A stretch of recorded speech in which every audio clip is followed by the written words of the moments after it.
하나님이 땅의 짐승을 그 종류대로, 가축을 그 종류대로, 땅에 기는 모든 것을 그 종류대로 만드시니 하나님이 보시기에 좋았더라. 창세기는 하나님께서 동물을 종류대로 만드셨다고 기록하고 있습니다. 여기에서 종류는 무엇을 의미할까요? 먼저 과학에서는 생물을 어떤 기준으로 분류하는지 살펴보겠습니다. 개는 생물을 분류하는 가장 상위 단위입니다. 식물인지 동물인지 세균인지 분류하는 체계가 바로 개에 속합니다.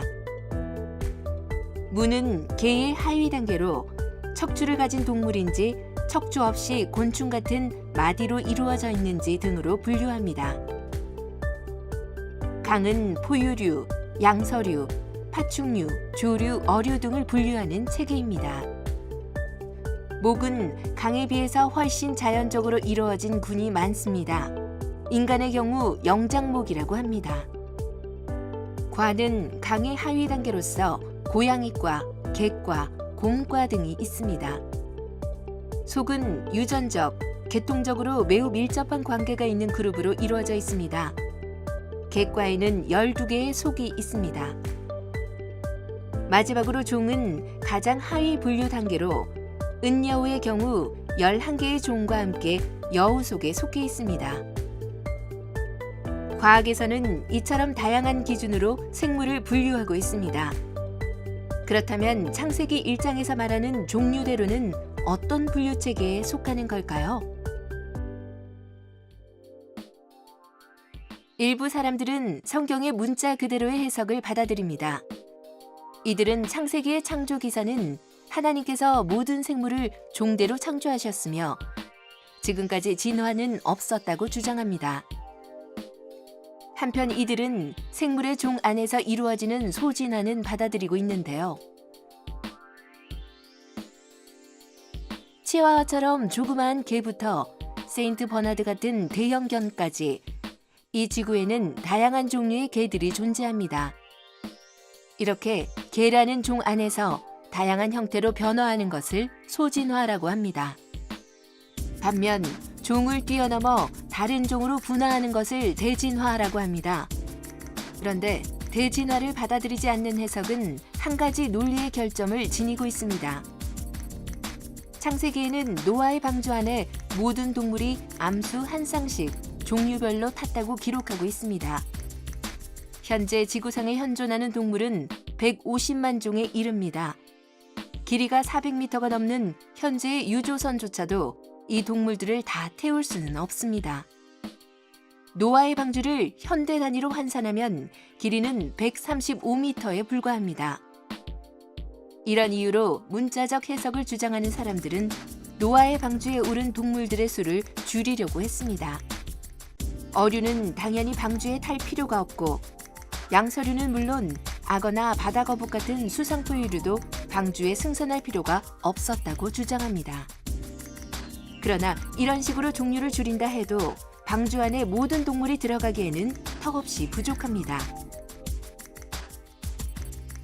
이렇게 되자 일부 사람들은 성경에 쓰여 있는 종류대로라는 표현이 생물 분류학의 종에 해당하는 것이 아니라 종의 상위 개념인 속을 넘어서 과 혹은 그 이상의 분류 기준에 해당한다고 주장합니다. 이에 따르면 노아의 방주에는 종에 해당하는 수많은 동물들이 승선한 것이 아니라 종보다 훨씬 적은 과에 해당하는 동물들이 승선했기 때문에 충분히 다 들어갈 수 있었다고 말합니다. 그리고 노아의 방주 이후에 현재 존재하는 수많은 종으로 분화되었다고 주장하는데요. 그렇다면 과연 어떤 일이 일어날까요?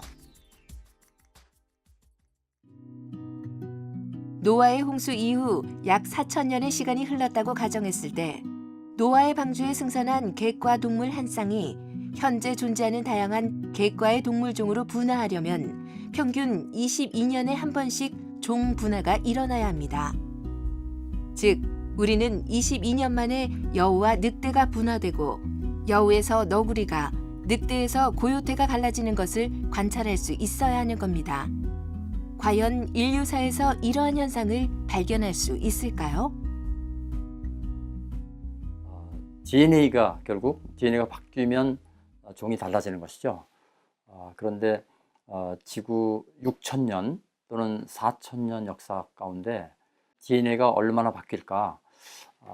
그 중에 일부 생물들은 DNA가 조금 변이가 일어난 생물들이 생길 겁니다. 그런데 대부분의 종분화는 그거보다는 훨씬 시간이 오래 걸립니다.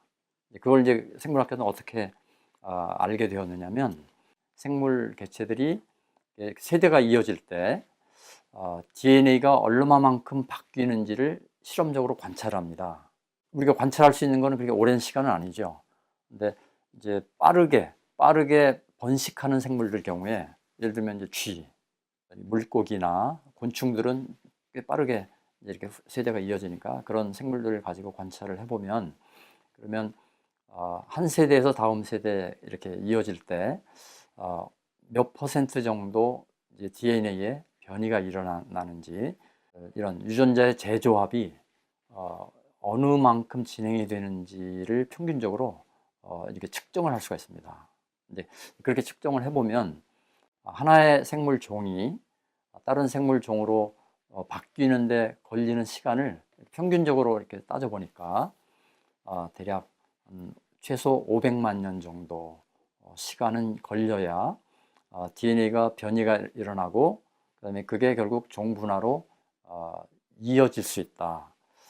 그렇게 생물학자들은 결론을 내리고 있기 때문에, 노아의 홍수로 인해서 그 뒤에 지난 4,000년 동안 모든 생물들의 종분화가 다 일어났다라고 일부 사람들이 얘기하는데, 그거는 과학적으로 볼 때 전혀 타당성이 없는 그런 얘기입니다. 일부 그리스도인들은 하나님께서 생물을 종류대로 창조하셨기 때문에 대진화는 절대 일어날 수 없다고 주장합니다.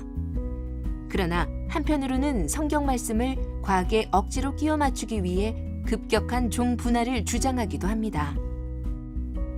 이는 과학의 연구를 무시하는 주장일 뿐 아니라 성경에서 말하지 않은 내용을 억지로 끼워 맞추는 주장이 될 수 있습니다.